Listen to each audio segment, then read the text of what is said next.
Un vétéran aveugle avance seul vers la cage du chien le plus dangereux du pays, un prédateur brisé que même les experts n'osent plus approcher.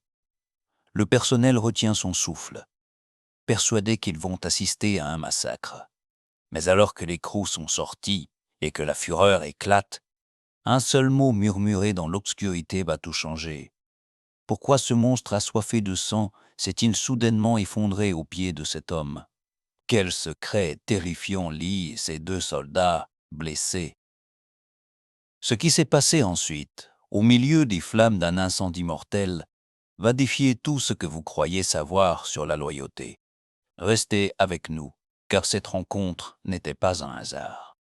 C'était un sauvetage mutuel que personne n'aurait pu prédire. Restez avec nous, car cette histoire incroyable vous laissera sans voix. Avant de commencer, n'oubliez pas de liker et de vous abonner. Et surtout, je suis curieux, d'où nous regardez-vous? Indiquez votre pays dans les commentaires. J'adore voir jusqu'où voyagent nos histoires. Le tapotement rythmique de sa canne blanche sur le bitume inégal était la seule boussole d'Ethan. Tac, tac, tac. Un métronome d'aluminium qui découpait le silence de la matinée. Pour un homme qui vivait dans l'encre permanente depuis 3 ans, le monde n'était plus une image, mais une symphonie de textures et de souffle. L'air changea brusquement de densité, alors qu'il franchissait le seuil du centre de réhabilitation K9. L'odeur l'assaillit immédiatement. Un mélange stérile de désinfectants industriels, de métal froid, et cette note organique, épaisse, de fourrure humide et de peur animale. Ethan Walker, ancien sergent de l'armée, portait son passé dans la rigidité de ses épaules et dans les cicatrices invisibles que l'obscurité ne parvenait pas à cacher. Il s'arrêta un instant, la main gauche effleurant le mur de briques fraîches. À ses oreilles, le centre n'était pas calme. Il était saturé de couleurs sonores.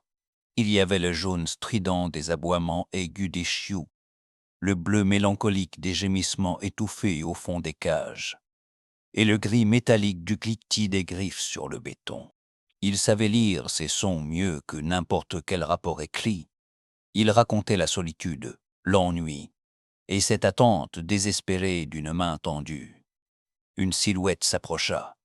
Ethan ne vit pas son sourire, mais il entendit le froissement léger de sa blouse et le pas assuré d'une femme habituée à l'autorité bienveillante. « Monsieur Walker, je suis Karen. Nous vous attendions. » Sa voix était chaude, mais Ethan y décela une pointe de pitié, cette vibration particulière dans la gorge que les gens adoptent face au brisé.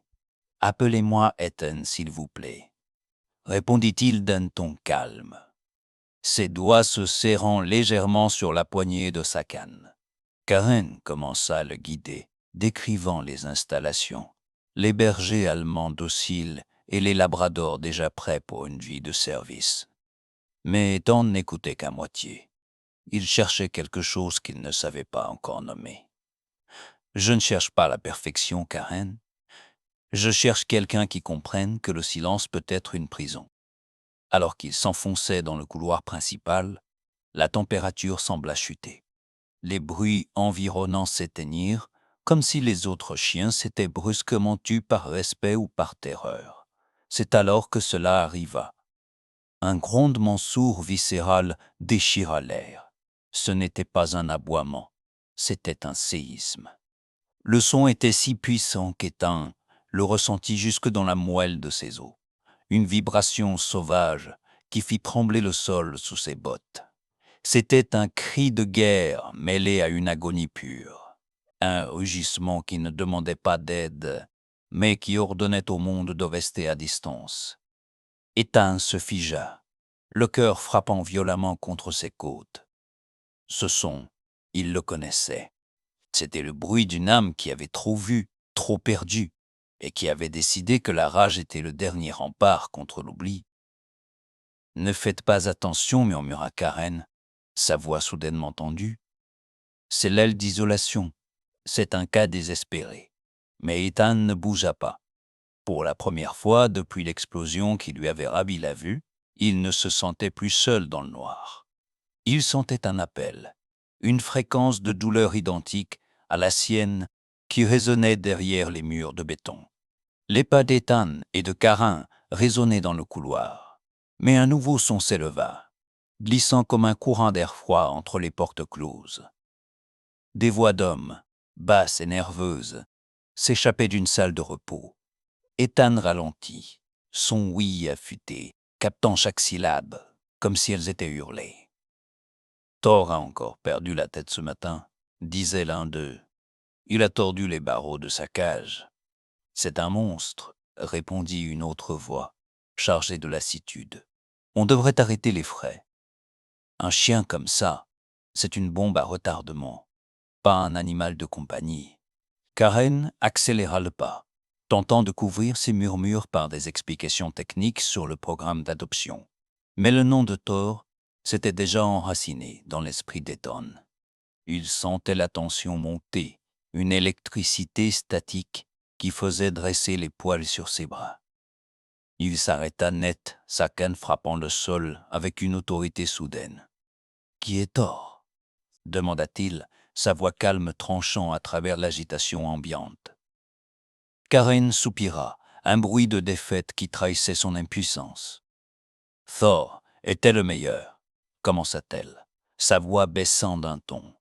Un berger allemand d'élite, spécialisé dans la détection d'explosifs et l'intervention rapide. Il travaillait avec l'officier Daniel Rive. Ils étaient plus que des partenaires. Ils étaient une seule et même âme. Ethan écoutait, le visage tourné vers le néant.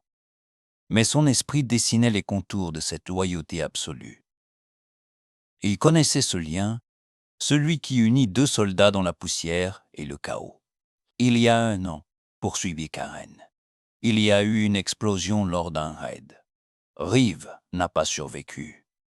Thor était à ses côtés. Il a essayé de le tirer des décombres. Il a refusé de laisser le corps, même quand les flammes léchaient les murs. Depuis ce jour, il n'est plus le même. Il a attaqué 3 dresseurs. Il ne dort plus, il ne mange presque rien. Il ne fait que monter la garde devant une porte invisible. Pour la direction, il est devenu irrécupérable.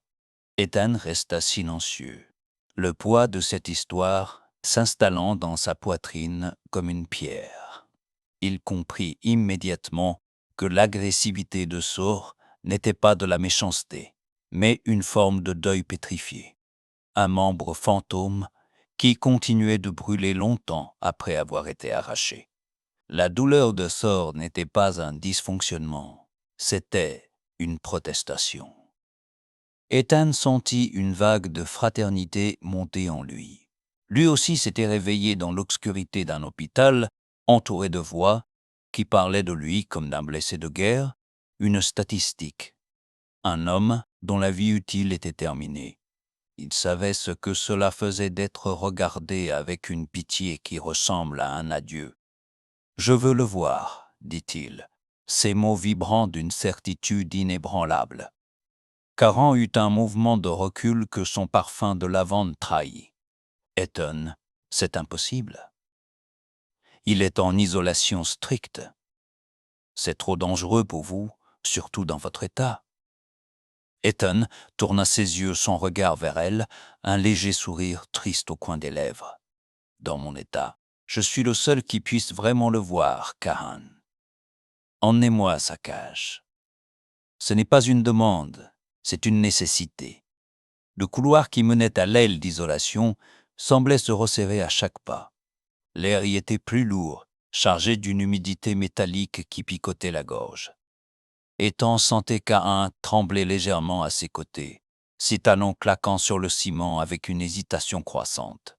Soudain, le silence fut pulvérisé.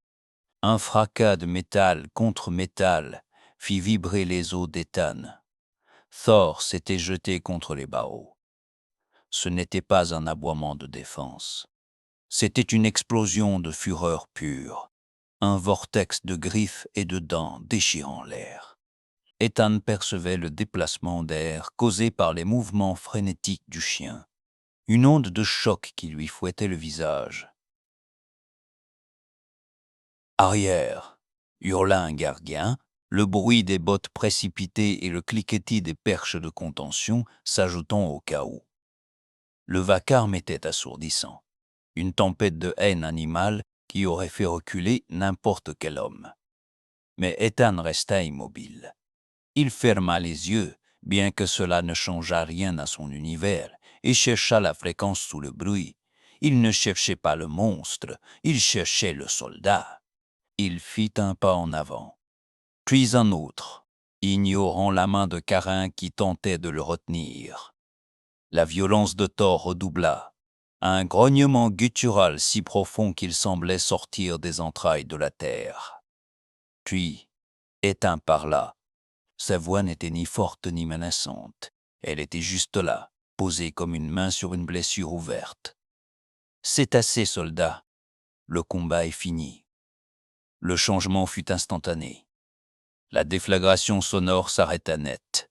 Le temps parut se figer, s'étirer, se liquéfier dans une immobilité presque surnaturelle. Le halètement frénétique du chien devint une respiration saccadée, puis un souffle long et rauque. Ethan ne recula pas. Dans cette proximité forcée, ses sens décuplés captèrent l'essence même de l'animal. Thor ne sentait pas seulement le chien mouillé ou l'acier, il dégageait ce qu'Ethan appelait l'odeur du chagrin, un parfum âcre, électrisé par l'adrénaline et la fatigue, une amertume de cendre froide qui imprégnait sa fourrure. Le silence qui suivit était si dense qu'on aurait pu entendre une larme tomber. Ethan pencha légèrement la tête, écoutant le rythme cardiaque de Thor qui ralentissait, s'alignant presque par miracle sur le sien. Le chien était là, à quelques centimètres derrière la grille, son museau invisible pressé contre le métal. Dans cet espace restreint, la peur des gardiens s'évapora pour laisser place à une stupeur muette. Ce fut alors que le son se produisit, un gémissement long, aigu, presque enfantin. Ce n'était plus le prédateur qui s'exprimait, mais une créature brisée qui venait de reconnaître une blessure identique à la sienne dans l'homme qui lui faisait face. Ethan laissa sa canne reposer contre sa jambe et avança lentement la main vers la grille. Il ne craignait pas les crocs. Il sentait la chaleur qui émanait du corps de Thor. Une chaleur vibrante, vivante, mais terriblement seule. Carin laissa échapper un souffle étouffé, ses doigts sur sa bouche. Thor n'avait jamais laissé personne s'approcher ainsi, sans essayer de lui arracher le bras. Pourtant, le grand berger allemand restait là, immobile, son gémissement s'éteignant pour devenir un murmure plaintif. « Tu es là !» murmura Ethan, les larmes piquant ses yeux inutiles. « Je te sens. On ne se bat plus. C'est fini. » Pour la première fois depuis des mois, l'aile d'isolation ne résonnait plus de cris de rage, mais du souffle apaisé de deux exilés qui venaient de se retrouver. La grille grinça, un gémissement métallique qui trancha le silence de la pièce. Malgré les protestations étouffées de Caran et le cliquetis des perches de sécurité que les gardiens refusaient de baisser, Ethan franchit le seuil. Il pénétra dans l'espace de Thor. L'air y était plus dense, saturé de l'énergie brute d'un animal qui avait fait de sa cage un sanctuaire de douleur. Chaque muscle du chien était tendu, comme un ressort prêt à rompre. Ethan sentait la vibration du sol sous les pattes massives de Thor, une présence imposante qui se tenait juste là, à portée de souffle. « Ne faites pas ça, Ethan !» murmura une voix derrière lui, tremblante de peur. Mais il n'écoutait plus le monde extérieur. Il s'accroupit lentement, un genou à terre, se mettant à la hauteur de l'animal. Il ne cherchait pas à dominer. Il offrait sa vulnérabilité en sacrifice. « Je sais pourquoi tu restes dans le noir, Thor, » commença-t-il, sa voix douce mais ferme. « Je connais ce bruit, celui qui change tout. L'explosion qui déchire le ciel, la chaleur qui te brûle la peau avant même que tu ne comprennes que le monde a disparu. On t'a dit qu'il était parti. Et depuis, tu cherches son odeur dans chaque courant d'air. Tu te bats pour ne pas oublier. Ethan déboutonna lentement sa veste de terrain, celle qu'il portait encore parfois, comme une armure contre le présent. C'était une vieille pièce d'équipement de son unité, imprégnée de l'histoire qu'il ne pouvait plus voir. Il l'approcha du museau du chien. Le silence devint total, un vide suspendu dans le temps. Thor s'avança. Ethan sentit le souffle chaud de l'animal sur ses mains, puis l'effleurement humide de sa truffe contre le tissu. Le chien prit une inspiration profonde, longue, désespérée. Il cherchait. Et soudain son corps fut parcouru d'un frisson violent. Sous les couches de poussière et de désinfectant, Thor venait de déceler l'impossible, le parfum résiduel de la poudre, de la graisse de fusil, du sable chauffé par le soleil et de la sueur d'un frère d'armes. C'était l'odeur du champ de bataille, l'odeur de la loyauté, l'odeur de l'homme qu'il avait perdu. Pour Thor, cet inconnu n'était plus un étranger. Il était un lien, un pont jeté par-dessus l'abîme du deuil. Le changement de rythme fut bouleversant. L'agitation disparut pour laisser place à une reddition totale. Thor laissa échapper un petit bruit étouffé, un sanglot canin qui brisa le cœur de ceux qui regardaient. Puis, avec une lenteur infinie, le grand berger allemand réduisit l'espace qui les séparait. Ethan sentit le poids massif de la tête du chien se poser sur son épaule, une pression chaude et solide qui disait tout ce que les mots ne pouvaient exprimer. Les griffes, qui avaient tordu l'acier, se rétractèrent. Thor ferma les yeux, s'abandonnant à ce contact humain qu'il avait fui comme une trahison pendant un an. Ethan passa sa main tremblante dans la fourrure, épaisse du cou de l'animal. « C'est bon, murmura-t-il, la gorge nouée. Je t'ai trouvé, on est ensemble maintenant. » La paix fragile de cet instant fut pulvérisée par le fracas d'une porte claquant contre le béton. Des pas lourds, rapides et dénués de toute hésitation, s'engouffrèrent dans la pièce.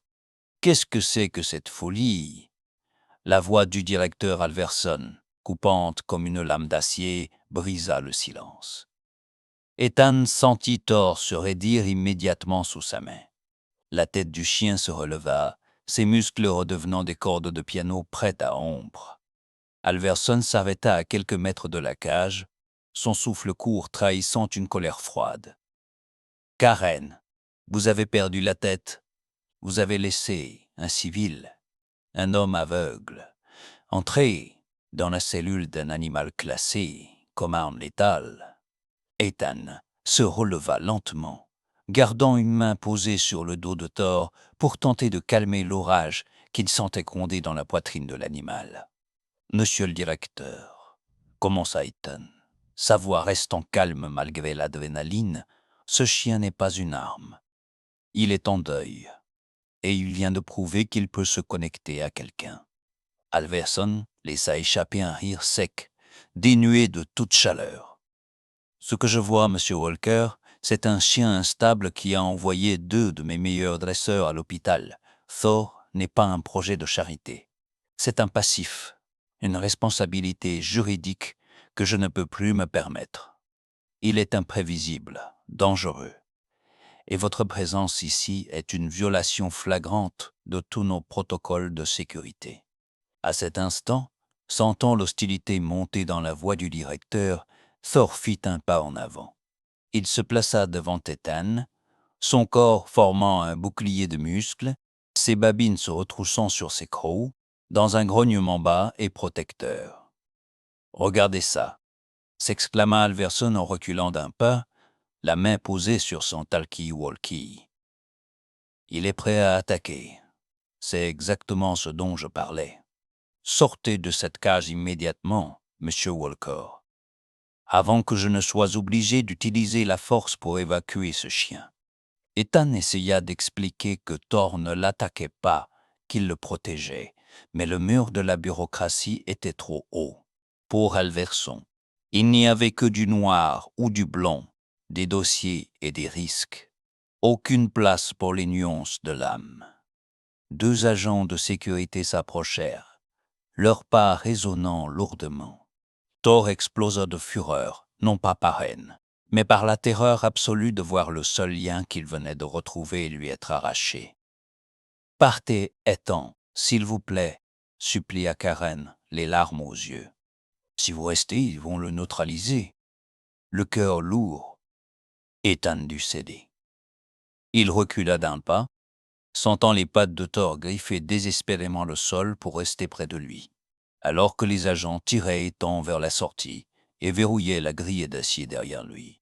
Le cri qui s'éleva de la cage ne ressemblait à rien de connu. Ce n'était plus un aboiement, c'était un hurlement de déchirement, le son d'un être qu'on enterre vivant.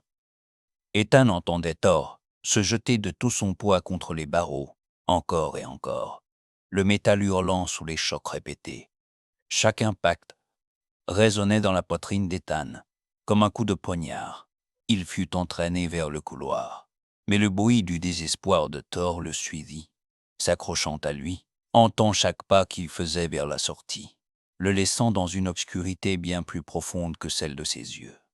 La stridence de l'alarme incendie déchira l'air comme une lame de rasoir. Le son était partout, rebondissant sur les murs de béton, transformant le couloir en un chaos de hurlements et de bruits de course. Puis vint l'odeur. Ce n'était plus le parfum aseptisé du centre, mais l'odeur âcre, suffocante et grasse du plastique qui brûle et du bois qui craque. Le feu. Ethan sentit une bouffée de chaleur frapper son visage, une vague invisible, mais oppressante, qui lui rappelait avec une cruauté insupportable le jour où sa vue s'était éteinte dans le sable. Tout le monde vers la sortie. Évacuation immédiate. La voix de Halverson couvrait à peine le vacarme.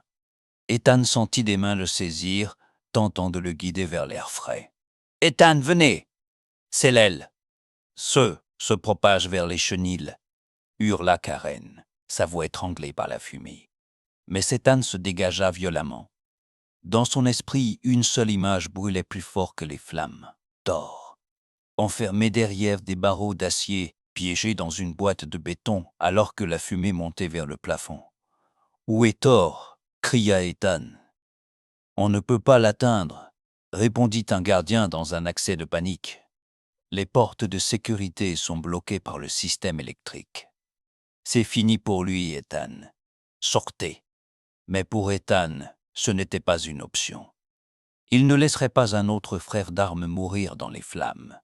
Il fit volte-face, tournant le dos à la sortie, et s'élança vers l'enfer. Il ne voyait pas les flammes oranges, mais il entendait leur rugissement. Il percevait le crépitement sinistre des cloisons qui s'effondraient, et le sifflement de la fumée s'engouffrant dans les conduits. Sa canne blanche frappait le sol avec une rapidité frénétique, mais elle devint vite inutile au milieu des débris qui jonchaient le sol. Ethan ferma les yeux, une ironie qu'il ne nota même pas, et se fia uniquement à son oui. Soudain, à travers le vacarme du brasier, il l'entendit. Un aboiement. Ce n'était plus le cri de rage du monstre, mais l'appel désespéré d'un être qui voit la mort approcher. « Fort !» hurla Ethan, ses poumons brûlant sous l'effet de l'air vicié. Il avançait à tâtons, une main contre le mur brûlant, l'autre protégeant son visage de la chaleur rayonnante. Chaque pas était un pari contre le destin. Le sol vibrait sous des explosions mineures. Il se guidait au son. À chaque fois que Thor aboyait, Ethan ajustait sa trajectoire, mémorisant les angles, les portes, les obstacles qu'il avait effleurés plus tôt. La fumée était si épaisse qu'elle semblait avoir une consistance physique, un mur de suie qui tentait de l'étouffer. « Continue de crier, mon vieux, je suis là !» La voix d'Ethan se brisait sous l'effort. Il trébucha sur un tuyau, tomba, sentit la brûlure du sol sur ses paumes, mais se releva instantanément. Le lien qui les unissait était devenu un fil d'acier invisible, une ligne de vie tendue à travers le brasier. Thor ne demandait pas seulement de l'aide, il devenait le phare dans la tempête. le seul repère d'un homme qui marchait dans le feu, sans rien voir d'autre que les coups d'un ami. La chaleur n'était plus une sensation, c'était une agression physique, une paroi solide qui repoussait Ethan à chaque pas. Ses poumons réclamaient de l'air, mais il n'y avait que de la fumée épaisse, un goût de soufre et de mort. Pourtant, il ne s'arrêta pas. Ses mains, tâtonnant contre le métal brûlant des parois, finirent par heurter la structure familière de la cage d'isolation. Thor était là. Le chien ne barrait plus. Il produisait un son sourd, un gémissement de terreur pure, alors que l'oxygène se raréfiait au ras du sol. « Je suis là! Thor! Je suis là !» Ethan s'écroula contre la grille. Il ne voyait pas les flammes qui léchaient le plafond juste au-dessus de lui, mais il entendait le craquement sinistre des structures porteuses. Ses doigts, engourdis par la chaleur et déjà marqués par de légères brûlures, cherchèrent frénétiquement le mécanisme de verrouillage. Sans la vue, chaque seconde pesait une éternité. Il effleura le métal brûlant, ignorant la douleur fulgurante qui lui parcourait les nerfs. Il sentait la truffe de Thor contre ses doigts, un contact humide et tremblant à travers les barreaux. Enfin, ses doigts trouvèrent le loquet. Il était bloqué par la dilatation due à la chaleur. Ethan y mit tout son poids, hurlant de frustration et de douleur, jusqu'à ce qu'un déclic métallique libère enfin la porte. La grille s'ouvrit dans un fracas. Un gémissement structurel effrayant retentit au-dessus de leur tête. Le plafond commençait à céder. « Va-t'en! Fuis !» cria Ethan en poussant le chien. Mais Thor ne bougea pas vers la sortie. Dans le chaos rougeoyant de l'incendie, le chien fit quelque chose que personne n'aurait cru possible pour un animal, autrefois surnommé le monstre. Il fit volte-face, attrapa fermement la manche de la veste d'Ethan entre ses crocs et tira. À cet instant, la dynamique changea. L'homme qui était venu sauver le chien devint celui qui avait besoin d'un guide. Thor ne courait pas aveuglément. Il avançait avec une précision chirurgicale, évitant les zones où le sol s'effondrait, contournant les langues de feu qui jaillissaient des conduits d'aération. Ethan se laissa porter, sa main agrippée à la fourrure épaisse du coup de sort, se fiant aveuglément à l'instinct de celui qui voyait à travers la fumée. Le plafond s'effondra derrière eux dans une cascade d'étincelles et de gravats, mais Thor ne ralentit pas. Il guidait Ethan à travers le labyrinthe de décombres, grognant doucement pour l'avertir des obstacles, tirant sur sa manche pour le faire changer de direction juste avant qu'une poutre ne s'abatte. C'était une danse macabre au milieu des flammes, deux soldats blessés se frayant un chemin vers la lumière. Lorsque l'air frais finit par frapper le visage d'Ethan, et que les cris des pompiers remplacèrent le rugissement du feu, il sut qu'ils avaient réussi. Ils franchirent le seuil du bâtiment juste au moment où l'aile s'écroulait dans un dernier souffle de cendres. Ethan s'effondra sur l'herbe humide, et Thor se laissa tomber à ses côtés, son souffle court et brûlant contre la joue de son sauveur. Ils étaient vivants, ils étaient libres. L'air frais de la nuit était un miracle sur la peau brûlée d'Ethan. Autour d'eux, le chaos du sinistre s'apaisait en un balai de gyrophares bleus et de voix étouffées par la fatigue. Ethan était assis sur l'herbe, le dos contre une ambulance, la poitrine encore douloureuse de chaque inspiration. À ses côtés, Thor était une ombre massive et silencieuse, couverte de suie et de cendres. Le chien refusait de bouger. Quand un infirmier s'approcha pour examiner les coupures sur les pattes de l'animal, un grognement bas et averti monta de la gorge du berger allemand. Pas une menace, mais une promesse, il ne quitterait pas cet homme, plus jamais. Le directeur Alverson se tenait à quelques mètres de là, immobile. Le visage noirci par la fumée, il regardait l'homme aveugle et le chien, dangereux, qui ne formaient plus qu'une seule entité dans l'obscurité. Karen s'approcha du directeur, essuyant ses larmes d'un revers de manche. « Vous allez encore dire qu'il est irrécupérable » murmura-t-elle. Alverson ne répondit pas tout de suite. Il vit Thor poser délicatement son museau sur le genou d'Ethan. Et il vit la main tremblante du vétéran chercher la tête du chien pour le rassurer. Le mur de la bureaucratie s'était effondré en même temps que l'aile du bâtiment. « Préparez les papiers d'adoption », dit enfin Alverson d'une voix enrouée. « Je pense que personne ici n'aurait le courage de les séparer. » 6 mois plus tard, le monde n'avait plus le goût de la cendre. Le parc de la ville était baigné par la douceur d'une fin d'après-midi d'été. On n'entendait plus que le bruissement des feuilles et le rire lointain des enfants.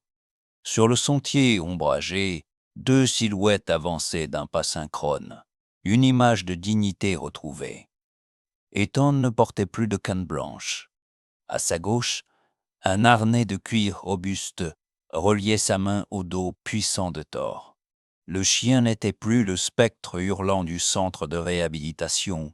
Il marchait la tête haute, ses oreilles attentives à chaque mouvement, ses yeux vigilants balayant l'horizon pour son partenaire. Ils s'arrêtèrent près d'un vieux chêne.